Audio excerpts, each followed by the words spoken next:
What's up, everybody? My name is Adam Palmer. This is Daily Nonsense. On today's show, we're going to be talking about a big card that someone on the channel actually pulled. Actually, two cards that people on the channel pulled. And we're going to be talking about some things that I'm learning from watching content about sports cards. If you like this video, make sure you hit the like button. And if you're a new viewer, make sure you hit subscribe so you don't miss any future Daily Nonsense content. Let's get into it.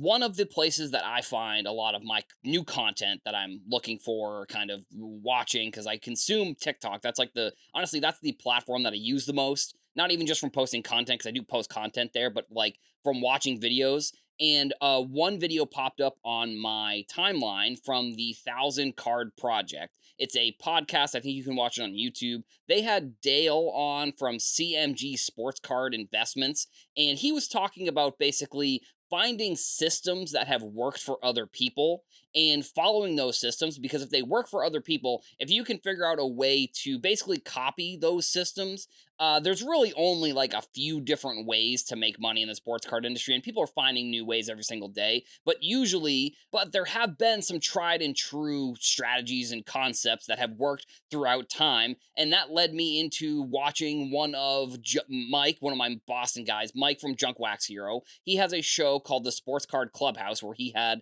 friend of the channel Chris Sewell on, and they talked about the 9 different auction houses and the strategies of how they sell cards. Like Chris, more specifically, because it was Mike asking Chris, but like he gets into why he uses eBay or why he uses ComC or why he uses any of the different auction houses that he uses versus like not using different ones. And I just thought it was an interesting concept that like it kind of all flowed together here, that I thought was interesting, like following people's systems and then actually seeing someone lay out a system, I think is pretty cool. So like I said, just go check out the Sports Card Clubhouse, Chris Sewell and Mike from Junk Wax Hero. They're going to give you some great tips on like selling. They're going to give you some great tips on where to go if you're looking to sell.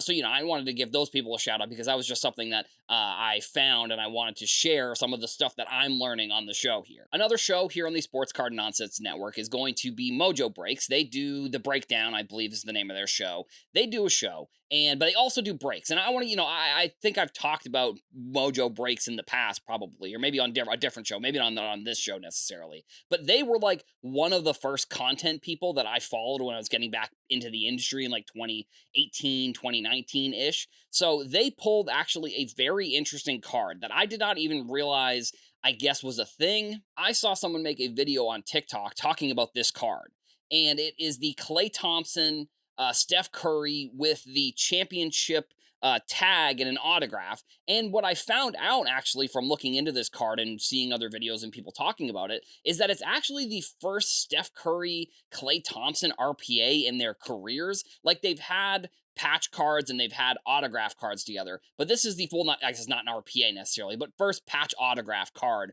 with both of those players on it. And with it being the patch from those championship jerseys, that's pretty cool also. But so that card was pulled by Mojo Breaks, and it's going to be sold on alt. Like, this will be an interesting card to watch and to see where it gauges sort of in the market, because when it comes to sales like this, obviously I think the first Steph Curry, Klay Thompson patch autograph card is going to be historically relevant here in the sports card industry, because I mean, I don't know, Klay Thompson, I guess maybe he's a little bit younger than Steph Curry.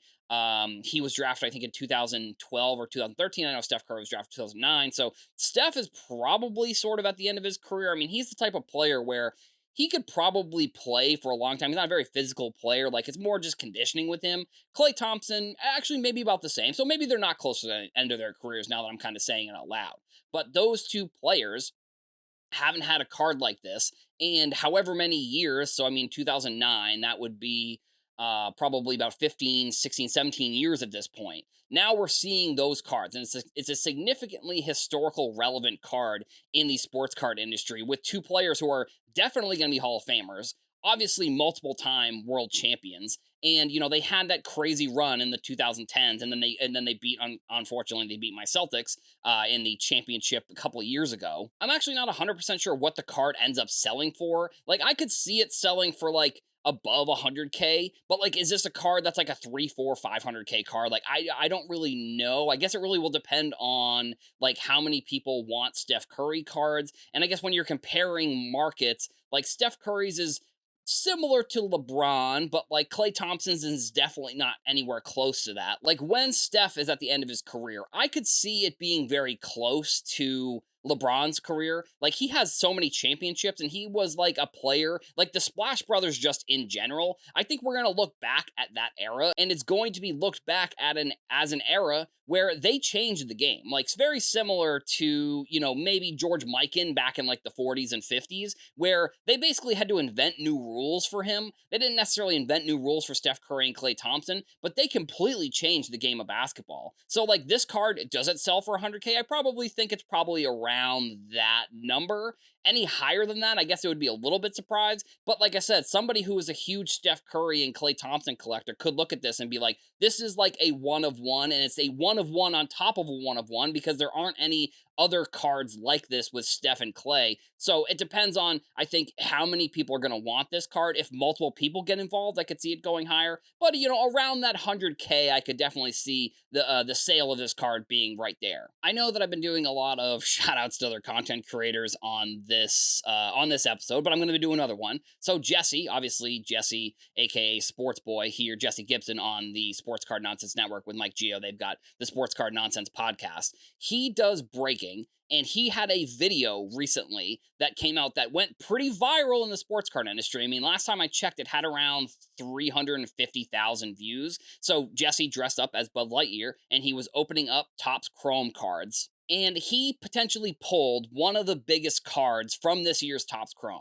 He pulled the one of one Walt Disney. It wasn't an autograph, unfortunately. Like I know a couple years ago they did like cut autographs of Walt Disney within Topps Chrome, but he pulled the one of one Walt Disney, which immediately got sold. Which I was listening to their show actually, and they were talking about this card a little bit, and they were saying that like it immediately went up for auction because I think he's working with DC Sports Cards 87. I think is the name of the consignment people that they work with on eBay. This card immediately went up for auction and already be in the stream. Like he was still streaming and the card had already jumped to like $2,000-$3,000. The final sale of that card ended up being $13,600, which for a modern Walt Disney card is actually the most expensive other than the cut auto, because the cut auto sold for, I believe, $15,000. That was in 2024 Topps Chrome, which I referenced earlier. There have been some high-graded 1931 Walt Disney cards that have sold in like the 20K, 30K, and I believe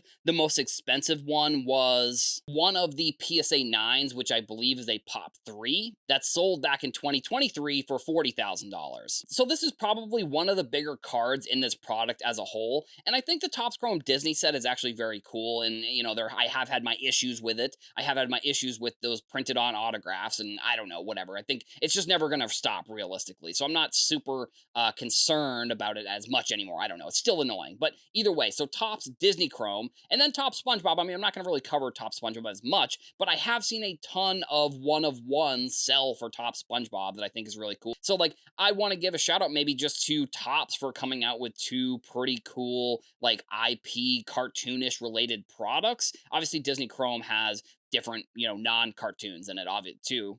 But I think the execution of both of these products is very good.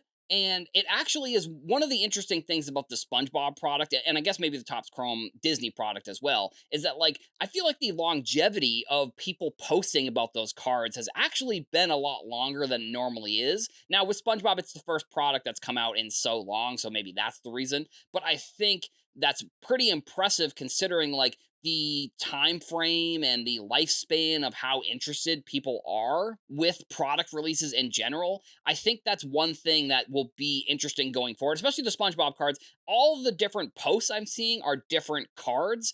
And that's the one thing that I think I'm most interested in with that product versus some of other, Topps Chrome products, is that like all the cards seem like they're very different. It was cool for Topps to do all of these things. And luckily for Jesse, he pulled the $13,000 card, which sold on eBay the other day, which is, probably one of the biggest cards, one of the biggest non-actual autograph cards that's going to come out of Topps Chrome Disney.